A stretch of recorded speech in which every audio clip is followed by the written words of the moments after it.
Okay, आज मैं second chapter पढ़ा रही हूँ, ठीक है। पहले सुन लेना आराम से, उसके बाद क्वेश्चन पूछना।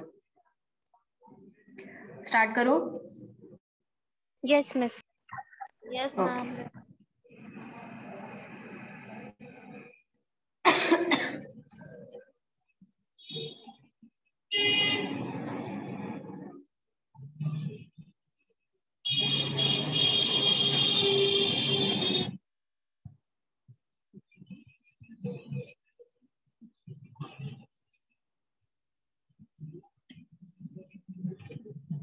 ओके, तो आज हम पढ़ रहे हैं बायो का second chapter, structure of chromosomes, cell cycle and cell division.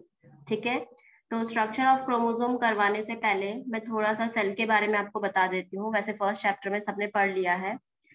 Cell क्या होता है, देखो, जितनी भी बड़ी कोई भी बॉडी हो, जैसे हमारी ह्यूमन बॉडी हो गई, तो ह्यूमन बॉडी छोटे छोटे सेल से मिलकर के बनी है। छोटे छोटे सेल से मिलकर के एक ह्यूमन बॉडी बनी है, ठीक है, यानी मल्टीपल सेल। अगर हम बात करें तो मल्टीपल सेल से मिलकर के ह्यूमन बॉडी बनी होती है। अब सेल्स जो होते हैं बेटा हमारे पास, किसी में कोई बॉडी सिंगल सेल से भी बनी होती है, जैसे बैक्टीरिया सिंगल सेल से जो बने होते हैं वो है हमारे पास बैक्टीरिया। लेकिन अगर मैं बात करूं ह्यूमन बॉडी की, तो वो मल्टीपल सेल से मिलकर के बनी होती है। बहुत सारे सेल मिलकर के क्या बनाते हैं, टिश्यू बनाते हैं। बहुत सारे टिश्यू मिलकर के क्या बनाते हैं, ऑर्गन बनाते हैं। और बहुत सारे ऑर्गन मिलकर के क्या बनाते हैं, ऑर्गन सिस्टम। ठीक है, और जब ऑर्गन सिस्टम बन जाता है तो एक बॉडी बन जाती है, organism. Very good.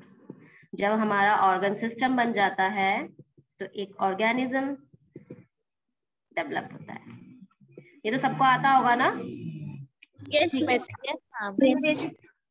Basic knowledge है बेटा, चैप्टर 1 में मैंने आपको पढ़ा दी है। सेल जो होता है हमारी बॉडी की, अगर हम अगर मैं बात करूं हमारी बॉडी की, तो छोटे छोटे सेल से मिलकर के हमारी बॉडी बनी है।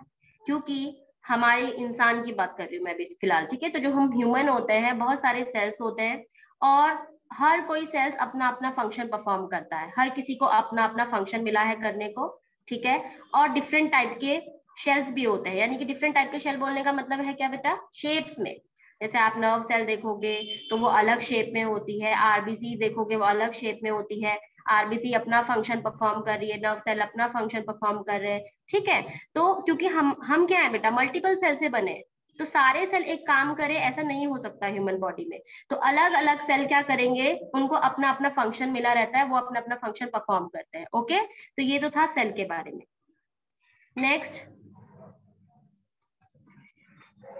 अगर हम सेल को देखें तो सेल का स्ट्रक्चर कुछ इस तरीके से होता है। ये है सेल। सेल के बीच में प्रेजेंट होता है बेटा न्यूक्लियस, इसको कहते हैं हम सेल मेम्ब्रेन। एनिमल सेल के बारे में बात कर रही हूं मैं, ठीक है। ये है सेल मेम्ब्रेन, इसको कहते हैं न्यूक्लियस। न्यूक्लियस के अंदर लिक्विड पार्ट जो होता है, जो लिक्विड फिल होता है, उसको क्या बोलते हैं, nucleoplasm. Very good, nucleoplasm.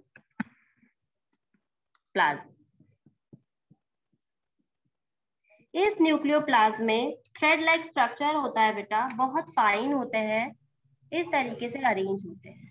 Ma'am chromatin. Chromatin fibre. हम कहते हैं क्रोमेटिन फाइबर। सेल के अंदर, सेल मेम्ब्रेन के अंदर और न्यूक्लियस के बाहर यहाँ पे भी लिक्विड होता है, जिस लिक्विड एंड कुछ ऑर्गेनल्स होते हैं, mitochondria, ribosomes, ER, Golgi apparatus, ठीक है, वाटर एंड जो ऑर्गेनल्स होते हैं सेल के अंदर, सेल ऑर्गेनल्स होते हैं, ठीक है, वो अपना फंक्शन परफॉर्म करते हैं। तो इनको, ये प्रेजेंट होता है बेटा साइटोप्लाज्म में, ठीक है। तो ये तो हमने लेसन 1 में अच्छे से पढ़ लिया है। अब हम पढ़ेंगे किसके बारे में, न्यूक्लियस के बारे में, ठीक है। तो मैं सबको इरेज कर रही हूँ, मैं बस इसको न्यूक्लियस को बना रही हूँ।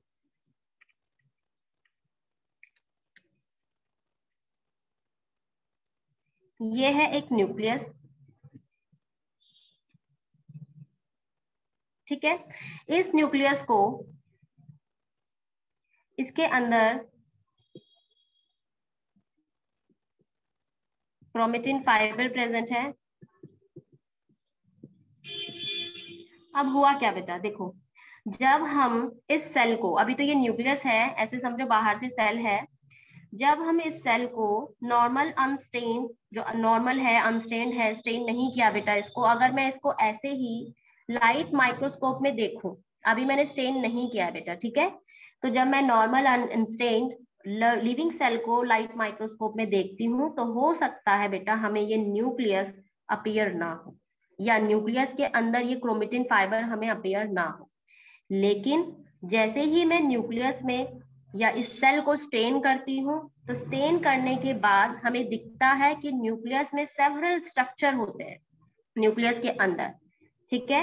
हो सकता है जब आप इसको माइक्रोस्कोप के नीचे देख रहे हो सेल को, या तो वो नॉन डिवाइडिंग स्टेज में हो सकता है, या वो डिवाइडिंग स्टेज में हो सकता है, डिपेंड करता है कि आपने वो बॉडी के किस पार्ट से लिया है।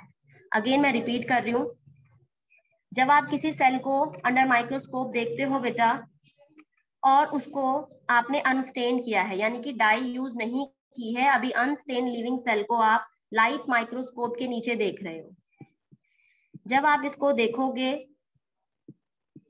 हो सकता है आपको ये न्यूक्लियस का, क्योंकि बेटा सेल बहुत छोटा होता है तो न्यूक्लियस उसके अंदर प्रेजेंट है, हो सकता है आपको न्यूक्लियस ना दिखे, ठीक है। लेकिन जैसे ही आप इसको डाई करते हो, डाई से स्टेन करते हो, तो न्यूक्लियस में आपको बहुत सारे स्ट्रक्चर दिखते हैं, और वो स्ट्रक्चर हो सकता है बेटा जो क्रोमेटिन फाइबर है वो या तो इंटरफेज स्टेज में दिखे, इंटरफेज कहने का मतलब है नॉन डिवाइडिंग स्टेज में, ठीक है, हो सकता है आपको डिवाइडिंग स्टेज में भी दिख जाए इस तरीके से, या तो ऐसे दिखेगा, या आपको अभी ये नॉन डिवाइडिंग स्टेज है, जिस तरीके नॉन डिवाइडिंग स्टेज कहने का मतलब है बेटा थ्रेड लाइक स्ट्रक्चर दिखेगा आपको, बहुत फाइन होता है, ठीक है, जैसे धागा होता है ना हमारे पास, इस तरीके से अपने आप को ये अरेंज करके रखता है। और अगर डिवाइडिंग स्टेज में होगा तो आपको ये दिखेगा। बात क्लियर हो गई इतनी? Yes miss. ओके, मैम ये सब लाइट माइक्रोस्कोप से दिखेगा? हाँ, नहीं ऐसा नहीं है बेटा, मॉडिफाई माइक्रोस्कोप जो यूज करते हो उससे भी दिख जाएगा, ठीक है। अब जो इंटरफेस होता है,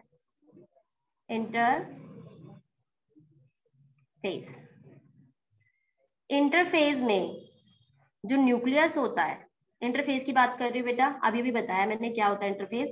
इंटरफेस जिसमें आपको न्यूक्लियस के अंदर बहुत लंबे, यानी कि वेरी लॉन्ग और extremely thin dark straining fibre दिखता है, जो सुपर कॉइल्ड होता है,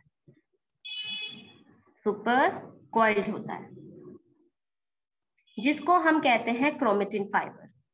तो जब ये डिवीजन में नहीं है, क्रोमेटिन फाइबर आपको दिख रहा है, तो इस स्टेज को हम बोलते हैं इंटरफेस। धीरे धीरे आप पढ़ोगे आगे, अभी इतना डिटेल में नहीं है, ठीक है।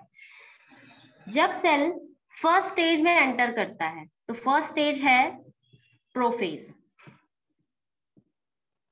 जब सेल फर्स्ट फेज में या फर्स्ट स्टेज में एंटर करता है, तो जो क्रोमेटिन फाइबर होते हैं वो कुछ कंडेंस हो जाते हैं। जैसे अगर मैं आपको बताऊं, एक सेकंड रुकना, ये मेरे पास एक अभी तो फिलहाल ऐसे ही है, ठीक है। तो क्या होगा बेटा, जो फर्स्ट स्टेज है इंटरफेस, इसमें क्या हो रहा है, आपको क्रोमेटिन फाइबर दिख रहे हैं, ठीक है। और जब ये जो क्रोमेटिन फाइबर है अभी सुपर कॉइल्ड है बेटा, देखो अभी मैं आपको ये दिखा रही हूँ, ये अभी क्या है, सुपर कॉइल्ड है, ठीक है। लेकिन जैसे ही फर्स्ट स्टेज आएगी, यानी कि प्रोफेज, उसमें ये जो क्रोमेटिन फाइबर है ना, वो कुछ इस तरीके से फोल्ड हो जाएंगे, ऐसे इस तरीके से। अभी तो देखो यहाँ पे क्या दिख रहा है, सुपर कॉइलिंग दिख रही है हमें, लेकिन अभी ये देखो ऐसे हो जाएंगे, काफी थिक हो जाएंगे, ठीक है। तो इंटरफेज में जो हमें क्रोमेटिन फाइबर दिख रहे थे, जब वो फर्स्ट स्टेज में एंटर करता है यानी कि प्रोफेज में, तो यहाँ पे जो क्रोमेटिन फाइबर होते हैं वो काफी कंडेंस हो जाते हैं, यानी कि थिक हो जाते हैं, जिसको हम नाम देते हैं क्रोमोसोम, ऐसे हो जाते हैं। बात समझ में आई इतनी? Yes miss.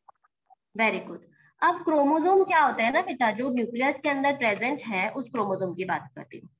ये क्रोमोसोम क्या करते हैं, या तो ये क्रोमोसोम या न्यूक्लियस के अंदर जो chromatin fibre,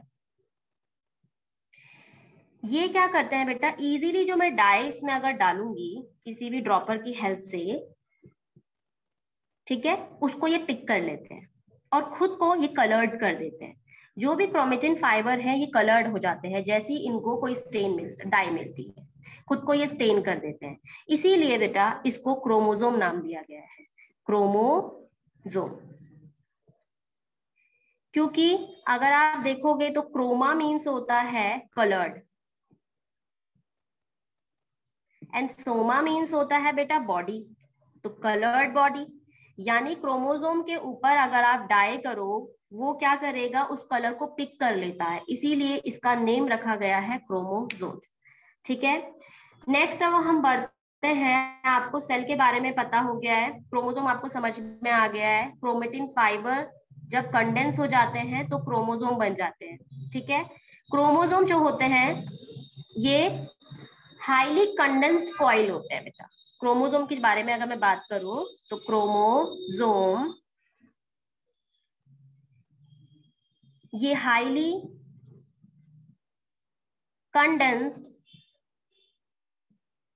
coiled chromatin fibre होते हैं।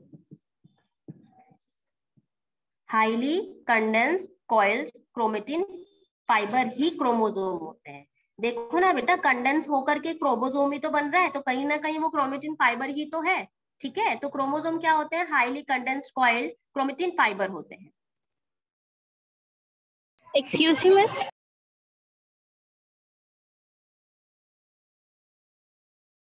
मैम इस पे कंडेंस्ड इन द सेंस क्या बोलना चाह रहे हैं? मिस आपकी आवाज नहीं आ रही है।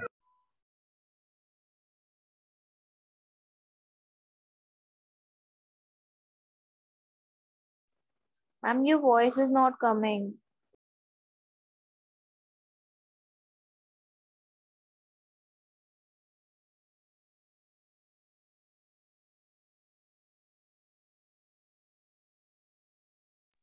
Ma'am, you are not audible.